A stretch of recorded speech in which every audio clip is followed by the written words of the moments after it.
मैं आप सभी लोगों को एक चीज बताना चाहूंगा जो आप लिख लीजिए कि आपको ये काम पड़ेगा, क्योंकि कई बच्चे बुक्स के बारे में पूछ रहे थे कि कौन कौन सी बुक्स हमें करनी चाहिए। ठीक है, देखो यार पूरा खेल टाइम का है, पूरा खेल हमारे पास टाइम का ही है। ठीक है, आपको रंग बिरंगी जगह लाल पीली नीली किताब नहीं लगानी है। आईआईटी का सिलेक्शन अगर आप फिजिक्स वाला में जितने भी सिलेक्शन हुए हैं स्टूडेंट्स के, उनके अगर आप इंटरव्यूज जो अलग सर ने लिए हैं अगर आप उनको ध्यान से सुने तो आप देख सकते हैं कि कितना शांत तरीके से उन्होंने तैयारी करी होगी, उनके बोलने के व्यवहार से ही पता लग जाए। एक बच्चा भी बोल रहा था 100% सिलेक्शन की गारंटी दे रहा है। ठीक है बेटा, तो उसको ढूंढ लो और उसको पीट पाट दो, क्योंकि वो खराब करेगा, पेपर लीक करा देगा, 2 बार अटेम्प्ट हो जाएंगे। आपका सबसे पहला टारगेट आपके नोट्स होने चाहिए, क्योंकि हम लोग सारे कंसेप्ट्स को यहां पर डिस्कस करेंगे। ठीक है, सेकंड आपका होना चाहिए होमवर्क।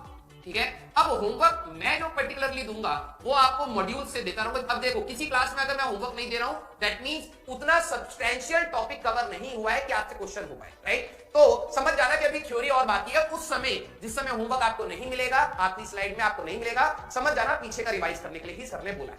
मॉड्यूल्स के हमें क्वेश्चंस करने हैं। जिनको नहीं पता है कि मॉड्यूल्स कहां पर हैं, और तो जिन्होंने ऑर्डर करे वो आपको घर पे मिल जाएंगे, कुछ काफी सारे बच्चों को मिल रहे हैं और जल्दी आपको भी मिल जाएंगे। अब दूसरी बात, हमारे ऐप से आप डाउनलोड भी कर सकते हैं। ठीक है, डाउनलोड भी कर सकते हैं। ठीक है, अगर आप देखेंगे फिजिक्स सेक्शन में जाएंगे तो फिजिक्स सेक्शन में, ठीक है, आपको अपना इलेक्ट्रिक चार्जेस एंड फील्ड का चैप्टर का पीडीएफ मिल जाएगा, आप उसको आराम से डाउनलोड कर लीजिएगा। उसमें एक्सरसाइज 1 2 3 4 ऐसे करके सारी एक्सरसाइजेस अलग अलग से दे रखी है। एक बच्चा पूछ रहा था कि लर्निंग प्लस कहां से मिलेगा, वहीं पे बेटा एक्सरसाइज 1 हमारा बेसिक है, learning plus I think exercise 2 है, फिर एडवांस वाला है हमारे पास 3, 4 है आपका एक्सरसाइज 4 है पीवाईक्यूज। ओके, आपको पीवाईक्यूज की भी दिक्कत नहीं होगी। जो सेकंड बुक है जो बाइबल कहा जाता है हमारे लिए, सब कुछ हो गया, दैट इज एचसीवी। मैं इसका भी आपको होमवर्क दिया करूंगा। ठीक है, इसका भी होमवर्क आपको दिया करूंगा। अब आपको पता क्या है कि ये मेंटालिटी मान के चलनी है कि कुछ क्वेश्चंस होंगे, कुछ क्वेश्चंस आपके हो जाएंगे। ठीक है, हो जाएंगे और कुछ अटकेंगे। ऐसा नहीं है कि आपके कोई भी क्वेश्चन नहीं हुआ, कुछ क्वेश्चन अटकेंगे। अब क्या है कि आपने पिछले से कितनी प्रिपरेशन करी है, आपका थॉट प्रोसेस कितना बन चुका है, आप क्वेश्चन में से कैसे चीजों को समझ रहे हैं, वो समय के साथ आता है। कुछ बच्चों ने जिन्होंने पीछे की प्रिपरेशन नहीं करी है, थॉट प्रोसेस नहीं बनाया, वो इंपेशेंट होंगे दूसरों को देख के, यार इनका कैसे हो गया। बेटा आप सभी की तैयारी आप इंडिविजुअल वे में चलाइए, आप दूसरों को मत कंपेयर करिएगा कि यार उसकी इतने जल्दी आंसर कैसे आ रहे हैं, इसके आंसर कितने जल्दी कैसे आ रहे हैं। हो सकता है उसने टाइम दिया हो, आपको भी टाइम देना पड़ेगा। टाइम बाउंड करके आपको तैयारी नहीं करनी है, आप बिल्कुल खुल के अभी पढ़ाई करिए। ठीक है, कुछ क्वेश्चंस जो हो जाएंगे आप उनको कॉन्फिडेंस गेन करेंगे, जो कुछ क्वेश्चंस नहीं होंगे उनके आपको सॉल्यूशंस देखने हैं, और मेन सॉल्यूशन से ज्यादा आपको उनके पीछे का कंसेप्ट देखना है जो आप सोच नहीं पाए, क्योंकि हर क्वेश्चन का कंसेप्ट आपको यहां से मिलेगा। अब उतने ही नोट्स में से किसी बच्चे ने कंसेप्ट से क्वेश्चन कर दिया और आपसे नहीं हुआ, तो आपको देखना है कि नोट्स में हमारे पास क्या चीज रहेगी। थर्ड प्रायोरिटी पे आपका आएगा, थर्ड प्रायोरिटी। अब यहां पे होमवर्क हो गया और इसी में आपके लिए डीबीपी भी है। जिस दिन आपके टॉपिक कवर होंगे, डेली प्रैक्टिस प्रॉब्लम्स आपको लगाने। लास्ट में आपको PYQs after completion of chapter. अब कुछ बच्चे क्या कहते हैं, आफ्टर कंप्लीट चैप्टर, ये आप एज अ टेस्ट देंगे। ठीक है, ये आप एज अ टेस्ट आप देंगे। ठीक है, ये आपके लिए एज अ टेस्ट होगा, क्योंकि आपने पूरी प्रैक्टिस करी है, क्वेश्चंस लगाए हैं, सारे नोट्स रिवाइज करा है। पीवाईक्यूज का सेक्शन, जिनके पास मॉड्यूल्स हैं, मॉड्यूल में एक्सरसाइज नंबर 4 पीवाईक्यू है। जिन्होंने मॉड्यूल्स परचेज नहीं करे हैं, आप पीवाईक्यूज की सेपरेट बुक भी ले सकते हैं, या फिर टेलीग्राम से कहीं से डाउनलोड भी कर सकते हैं, बहुत बड़ा इशू नहीं। पीवाईक्यूज करने के बाद अगर आपका, ध्यान से सुनिएगा, अगर आपका 80% तक मार्क्स आ रहे, ठीक है, मार्क्स आ गए, तो move to next chapter, move to next chapter. अब कुछ बच्चे कहेंगे सर 20% तो आए नहीं, तो हम आगे कैसे बढ़ जाए। कुछ चीजें समय के साथ आपको अपने आप क्लियर होती चलेंगी और 20% जो है वो प्रैक्टिस के साथ आएगी। आपके टेस्ट होंगे तो आप दोबारा रिवाइज करेंगे, ये एफिशिएंसी बढ़ती चली जाएगी। ठीक है, और अगर हमारे पास लेस देन 80% है, लेस देन, अगर आपका 80% पीवाईक्यू सॉल्व हो रहे हैं, that means this chapter requires some efforts, तब आप अपनी लाल पीली नीली किताब लगाएं और ये हर चैप्टर में फॉलो करें। ठीक है, ये हर चैप्टर में फॉलो करें। अब आपकी लाल पीली नीली किताब में आपकी सारी किताबें आती हैं जो भी आप करना चाहें, लेकिन देखो आपने खरीद ली है। मैं एक आपको सिंपल सा एक अप्रोच बताता हूं बेटा। देखो यार, to be very practical, IIT उसी की ही निकलेगी जो प्रैक्टिकलिटी के साथ समय को समझते हुए कंसिस्टेंट वे में तैयारी करेगा। ध्यान सुनना, एचसीवी में हर चैप्टर में ज्यादा से ज्यादा अगर मैं बहुत कोई चैप्टर है तो 60 to 70 या 80 क्वेश्चंस मैक्स टू मैक्स होंगे, मैक्स टू मैक्स। जो आप नाम लिख रहे हैं इतनी सारी किताबों के, जो आप नाम लिख रहे हैं इतनी सारी किताबों के, वहां पे हर चैप्टर में 250 क्वेश्चन, 250 आप स्टार्टिंग में लगा लेंगे। मैं बता रहा हूं, आप एक दो चैप्टर फिजिक्स के फॉलो कर लेंगे उस किताब को, ठीक है। केमिस्ट्री में भी लाल पीली नीली किताब लग जाएगी, मैथ्स में भी लग जाएगी, क्योंकि अभी समय है, सैटरडे संडे मिल रहा है, स्कूल का ज्यादा लोड नहीं है। मेन पंगा कब आता है, ध्यान सुनिएगा। जब आप प्रिपरेशन करते हैं ना, तो प्रिपरेशन 3 फेज में होती है। एक होती है स्टार्टिंग, जहां पे आपका जोश होता है, ठीक है, जोश। इस जोश में आप सारी चीजें फैलाते हैं, और आपको अभी विश्वास नहीं होगा, हर साल ऐसा एक बच्चा मेरे को हमेशा मिला है जिसने पूरा रायता बिखेरा है और आपने बताया सर मेरे को याद नहीं आ रहा था मैंने कहां से क्या पढ़ा।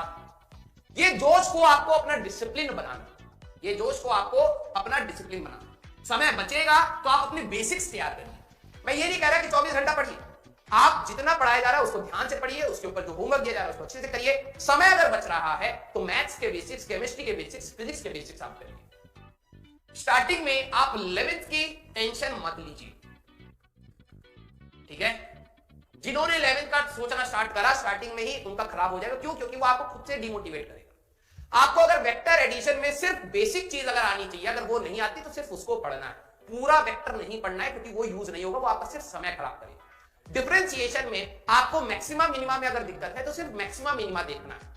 इंटीग्रेशन में एलिमेंट लेना नहीं आता तो वो देखना। ये नहीं कि इंटीग्रेशन के सारे फॉर्मूले लिख लिख के याद कर रहे हैं, वो समय बर्बाद नहीं करना। स्टार्टिंग फेज सबका बड़ा मजेदार होता है। इसके बाद जो सेकंड फेज आता है मिड फेज, ठीक है, यहां पर मेन खेल होता है, मेन खेल। क्यों? क्योंकि जब आप स्कूल में जाएंगे तो स्कूल में आपके टेस्ट स्टार्ट हो जाएंगे, यहां पर भी आपके टेस्ट होंगे, कुछ ना कुछ थोड़ा बहुत बैकलॉग भी होगा आपका। दोनों का सिलेबस, स्कूल वाले अभी देखना क्या स्पीड पकड़ के चलेंगे, हम लोग डेप्थ में जाएंगे, वो स्पीड पकड़ लेंगे। आपको दोनों को मैनेज करना है। 12वीं क्लास का बच्चे के लिए ये सबसे टफ पार्ट होता है कि आपको दोनों मैनेज करना है। तो मेन खेल यहीं पर है, और यहीं से डिसाइड होता है कौन टॉपर होगा और कौन फेलियर की तरफ जाएगा। क्यों? क्योंकि यहां पर आपको टेंशन होगी, सर पीछे के मेरे को चैप्टर्स का ये याद नहीं, ये करा नहीं, ये होमवर्क छूट गया, ये क्वेश्चन छूट गया, ये मेरे को करना है, और आप पढ़ाए जा रहे हो, आप एक्स्ट्रा क्लास दे रहे हो, जो उस समय हो रहा है बस उसको पढ़ते चलो। जब आप लास्ट मोमेंट पे आते हो तो लास्ट मोमेंट बहुत आसान पड़ जाता है अगर आप इसको संभालते। क्यों? क्योंकि लास्ट के बाद आपके सिर्फ पीछे का बवाल रहता है, उसको आप आराम से कवर कर सकते हैं, तो ये इजी हो जाता है। आखिरी में आपने भले 11वीं हो या 10वीं हो या 12वीं हो, देख लेना आखिरी में आप थोड़ा सा रिलैक्स हो जाते हैं, हाँ यार सिलेबस खत्म हो गया, अब पीछे का बवाल है। जो मिड को संभाल जाएगा, बीच के चैप्टर्स जो फिजिक्स में आने वाले हैं, मैं अभी लिखवा रहा हूं आपको, ठीक है, मैग्नेटिज्म, EMI, AC और ऑप्टिक्स, ये चैप्टर बीच में आएंगे और यहां पर काफी सारे बच्चे गिव अप करेंगे। फिजिक्स की मैं जानता हूं स्टार्टिंग के चैप्टर सब लोग बहुत अच्छे से करेंगे, पहले 3 चैप्टर, इसके बाद यहाँ पे क्रॉस प्रोडक्ट आना स्टार्ट होता है, बच्चे गिव अप करते हैं। यहाँ पे भी क्रॉस प्रोडक्ट बहुत यूज होता है, बच्चे गिव अप करते हैं। यहाँ पे SHM का फेजर्स यूज होता है तो बच्चे बहुत गिव अप करते हैं, और ऑप्टिक्स 10th क्लास में लाइट याद नहीं होती तो यहाँ पे गिव अप हो रहा होता है, ठीक है। ये वाला सेक्शन आप आज मेरे साथ प्रण लीजिए, आज मेरे साथ प्रण लीजिए कि आप हर चैप्टर को इक्वल इंपॉर्टेंस के साथ देंगे। जिस दिन जो पढ़ाया जा रहा है उस चैप्टर पे ज्यादा फोकस करेंगे, पीछे का मलबा जो छूटा या आगे जो होने वाला उसकी टेंशन नहीं लेंगे। बोलिए भाई, हाँ या ना? अरे 11 का कुछ नहीं आता तो वो गलती है, उसको सुधारने का भी समय है, सुधार लेंगे। आप 12वीं मत खराब करिए उस चक्कर में, ओके? बोलो भाई, प्रॉमिस, प्रॉमिस। हर दिन का जो टास्क है उसको कंप्लीट करते चले जाओ, अपने आप 365 दिन कंप्लीट हो जाएंगे। बहुत, ठीक है। अब रही बात एक लास्ट चीज की, जिसके बाद मैं लेक्चर स्टार्ट करूंगा, ठीक है, जो आपको बेसिक रिक्वायरमेंट्स फिजिक्स के लिए, बेसिक रिक्वायरमेंट्स, ठीक है, उन रिक्वायरमेंट्स के बारे में बात कर देता हूं। जैसे आपको वेक्टर्स बहुत ज्यादा यूज होगा, ठीक है, फिर आपको वेक्टर्स में आपका बेसिकली सबसे ज्यादा यूज होगा addition, dot product and cross product, ठीक है। कितने टाइप के वेक्टर्स थे ये वो कुछ काम नहीं रहेगा हमारे पास, ठीक है। वेक्टर्स आप आएगा, डिफरेंशिएशन, ठीक है, एंड इंटीग्रेशन, ये भर भर के आने वाला है। अगर आप जेई एडवांस और इसकी सोच रख रहे हैं, ये आपका बहुत अच्छा होल्ड होना चाहिए। इसी में मैक्सिमा, मिनिमा और slope, maxima, minima and graphical analysis, graphical analysis, ये चीजें बेटा आपको मैथ्स में भी अभी आएंगी। ऐसा नहीं है कि मैथ्स में नहीं है, मैथ्स में भी आएंगे तो और आसानी से क्लियर हो जाएगा आपका। ये 3 चीजों पे हमें फोकस करना है। इसका मैं कुछ बच्चों ने रिक्वेस्ट करा था तो मैं एक एक्स्ट्रा शॉर्ट लेक्चर, बहुत हिंदी लेक्चर नहीं, जो मेन काम की चीजें हैं वो आपको बताऊंगा, उतना याद रखना है। एक्स्ट्रा लेक्चर मैं आपको हो सके तो संडे को प्रोवाइड करूंगा, कोशिश करूंगा ये 1 घंटे के अंदर या 1.5 आवर्स के अंदर ये हमारे पास हो। बोलो थम्स अप, बोलो थम्स अप। ठीक है बेटा, जो लोग 11वीं बर्बाद लिख रहे हैं, मेरे को पता है आपकी 12वीं भी होने वाली। ठीक है, जिन्होंने 11वीं बर्बाद लिखा है ना, ध्यान से देखिए, आपकी 10वीं भी बर्बाद होगी और 12वीं भी होने वाली। चुपचाप पढ़ लीजिए, आगे बढ़ते रहिए। ठीक है, ओके, मैं आपको बहुत से, ठीक है, ये मैं आपको दूंगा। ये नहीं कि सर वेक्टर में आपने ये नहीं बताया कि इनिशियल क्या होता है। भाई जो काम की चीज मैं बता रहा हूं, जितना मैं पढ़ाऊंगा उससे ज्यादा पूरे सिलेबस में आपको यूज नहीं होगा, वो आपको ध्यान से सुनना है। ठीक है।